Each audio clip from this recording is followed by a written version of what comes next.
अब ये कुछ अल्फाज मैंने लिखे हैं और ये मैं आपको पढ़ के सुना देता हूँ, लेकिन इससे पहले अगर वो पिछले वाला लेक्चर जो है वो आपने अपने बुक्स में लिखा होगा और आपको आपने याद किया होगा, तो हम आगे बढ़ते हैं।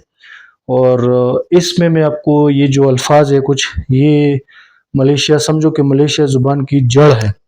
अगर ये अल्फाज आपने सीख लिए और इसको आपने समझ लिया, तो बहुत सी ऐसी वर्ड्स है, बहुत सी ऐसी अल्फाज हैं जो आप रोज़मर्रा ज़िंदगी में बोलते हैं, तो उसमें ये बहुत ज़्यादा इस्तेमाल होते हैं।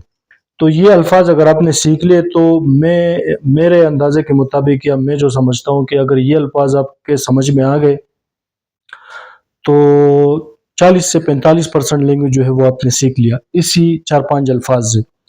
तो अभी मैं इसको जो है वो आपको सिखाता हूँ और आपको बताता हूँ इसके माने क्या हैं और ये यूज़ कहाँ कहाँ पे होते हैं। तो सबसे पहले जो मैंने लिखा है वो है माऊ, और उसके बाद है तमाऊ। ठीक है, माऊ और तमाऊ।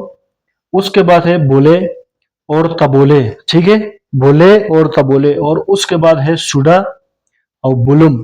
ठीक है, और उसके बाद है बावा। अभी इन अल्फाज के माने क्या हैं और ये कहाँ कहाँ पे यूज होते हैं, ये मैं आपको अभी बताऊंगा।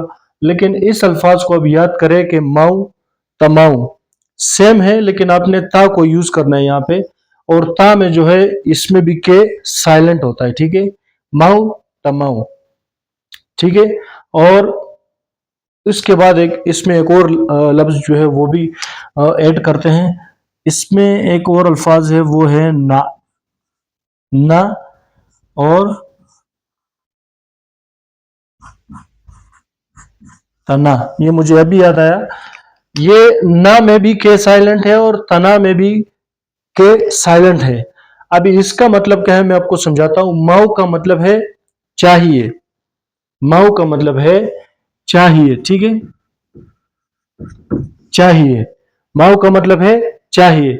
और अगर उसमें तमाऊ लग जाए ना, तो इसका मतलब है कि नहीं चाहिए। तमाऊ का मतलब है नहीं चाहिए, नहीं चाहिए। अब ये सेम वर्ड है, लेकिन जब था उसके साथ लग जाए तो इसका मतलब हो जाएगा माऊ चाहिए, तमाऊ नहीं चाहिए। ठीक है, माऊ चाहिए, तमाऊ नहीं चाहिए। अब ये एक जुमला है। जिस तरह मैं आपको बोलता हूं या आप किसी को बोलते हैं या कोई आपसे बोलता है कि आवा माऊ मकन का, आवा माऊ मकन का, क्या आप खाना खाना चाहेंगे? तो आप उसको जवाब देंगे शायद तमाऊ मकन, मुझे नहीं खाना। तो ये एक अल्फाज एक जुमले में फिट आ गया कि आपने खाना खाना है या आपने खाना नहीं खाना है। इसमें ऐसी बहुत सारी अल्फाज आप जोड़ सकते हैं कि आप बाजार जाएंगे, आप बाजार नहीं जाएंगे, कि आप जो है वो नहाने जाएंगे, आप नहाने नहीं जाएंगे, कि आप सोने जाएंगे, आप सोने नहीं जाएंगे। तो ऐसे बहुत सारे अल्फाज खाली इसी से बनते हैं। अगर ये अल्फाज आपको समझ में आ गया, तो मेरे हिसाब से 50% से ऊपर ऊपर आपने मलाई जुबान सीख ली है। सिर्फ इन अल्फाज पे मलाई डिपेंड करता है जो हम सीखते हैं।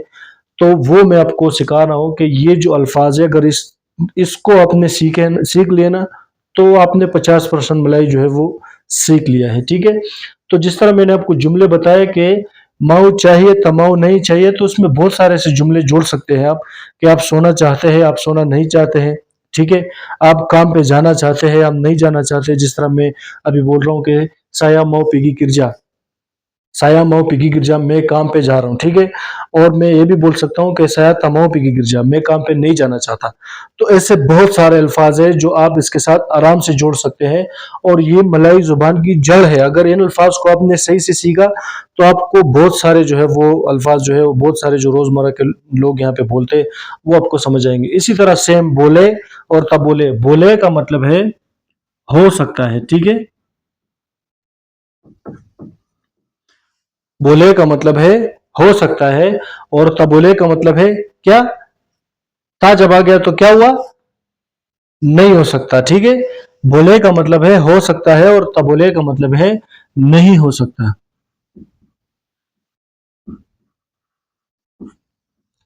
नहीं हो सकता। ठीक है, तो ये भी सेम अल्फाज है। जिस तरह आप इसको भी बहुत सारे जुमलों में जोड़ सकते हैं कि आप, ये मैं आपको एक जुमला बताता हूं कि अवा बोले पिगी समसाया, क्या आप मेरे साथ जाना चाहेंगे? अवा बोले पिगी समसाया, क्या आप मेरे साथ जाना चाहेंगे? तो आप उसको जवाब दे सकते हैं कि साया तबुले पिगी समायु, समावा समायु, जो भी है बोल सकते हैं, उसको समझ आएगा। साया तबुले पिगी समा अवा, मैं आपके साथ नहीं जाना चाहता।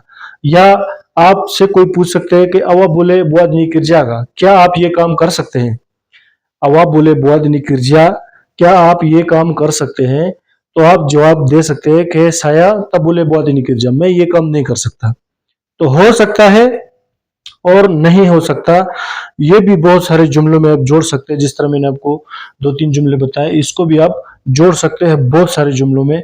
तो मैं आपको यही बोल रहा हूँ कि इसी इसी अल्फाज पे डिपेंड करता है मलेशियन लैंग्वेज। अगर ये आपने सीख लिया तो आपने जो है वो आपका काम हो जाएगा, ठीक है। इस अभी हम नीचे आते हैं सुडा पे, ठीक है। सुडा का मतलब है हो गया, हो गया। सुडा का मतलब है हो गया, ठीक है। और बुलुम का मतलब है नहीं हुआ, नहीं हुआ, ठीक है। नहीं हुआ, बुलुम का मतलब है नहीं या नहीं हुआ या, ठीक है। अभी मैं आपको इसमें जुमले बताता हूं। अगर आपसे कोई पूछे कि आवाज सुडा मकन का, आवाज सुडा मकन का, क्या आपने खाना खाया है? तो आप यहाँ पे बुलुम का इस्तेमाल कर सकता है कि मैंने नहीं खाया साया बुलुम मकन, मैंने नहीं खाया साया बुलुम मकन, मैंने नहीं खाया। या आपसे कोई पूछ सकते हैं कि आवाज सुडा बुआत निकल जाएगा, क्या आपने वो काम कर दिया? तो आप यहाँ पे बोल सकते हैं कि साया बुलुम बुआत, मैंने नहीं किया, ठीक है। तो ये सुडा और बुलुम, ये भी बहुत सारे अल्फाज, ये बहुत सारे जुमलों में आप यूज कर सकते हैं अगर आपने इसको सही से सीखा है तो।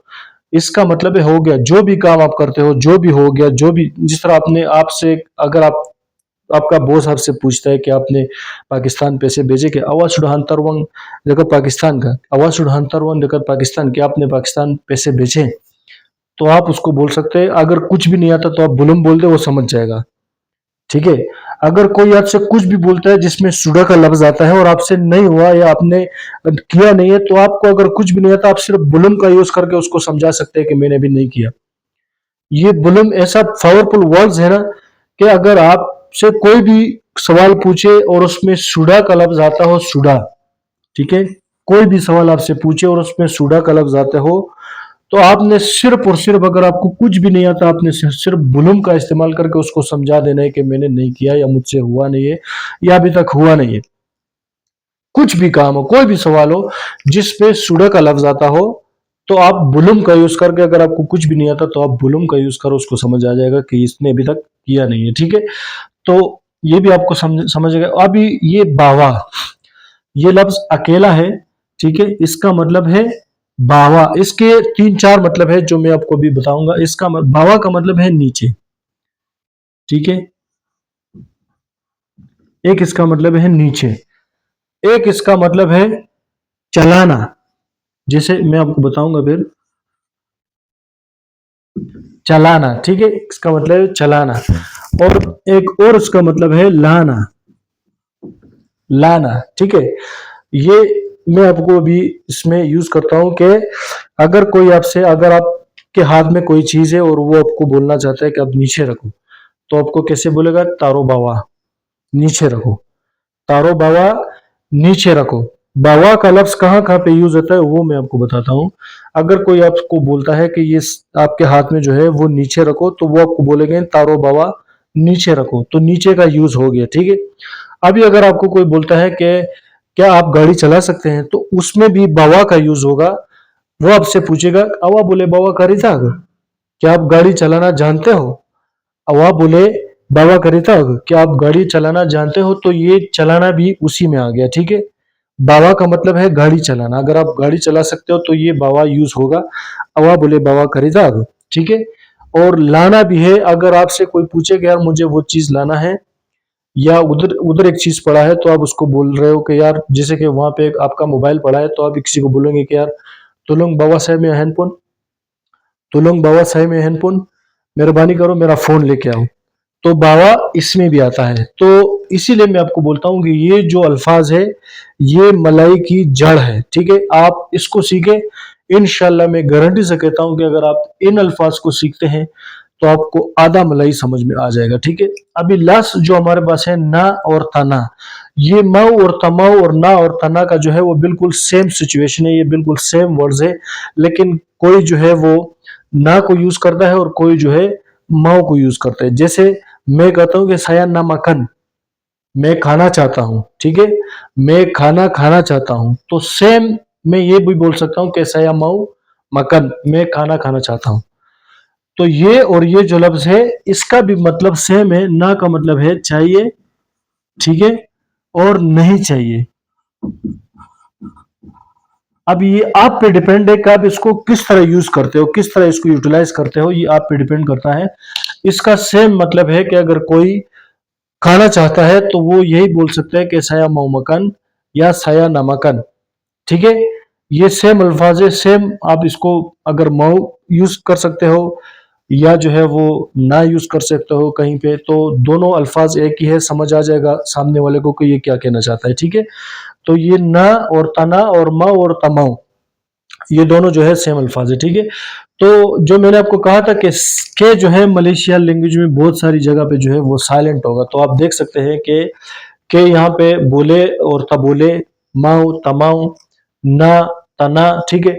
ये बहुत सारी जगह पे जो है के इसको साइलेंट यहाँ पे यूज किया जाता है एज अ के को, ठीक है। के बहुत मलेशियन लैंग्वेज में बहुत सारी जगह पे जो है वो साइलेंट होता है। तो आपने ऐसा नहीं बोलना है कि माऊ तक माऊ, ठीक है, ऐसा नहीं बोलना है। नख तनख ऐसा नहीं बोलना है, ठीक है। आपने माऊ ना तना, माऊ तमाऊ, ठीक है, के साइलेंट है। तो ये लेक्चर भी अपने साथ लिखे अपने बुक में और इसको जरूर पढ़े, बार बार पढ़े, देखे जो जुमले मैंने इस्तेमाल किए, ये जो अभी मैंने आपको बोला है इसको दोबारा रिपीट करके सुने, बार बार सुने, ताकि आपको इन अल्फाज की समझ आए। अगर इन अल्फाज की आपको समझ आ गई तो मैंने आपसे पहले भी कहा, अभी भी बोल रहा हूँ कि ये अल्फाज आपके लिए काफी हो जाएंगे मलेशियन लैंग्वेज सीखने में, ठीक है। तो इसको लिखे, मिलेंगे नेक्स्ट लेक्चर में, ठीक है।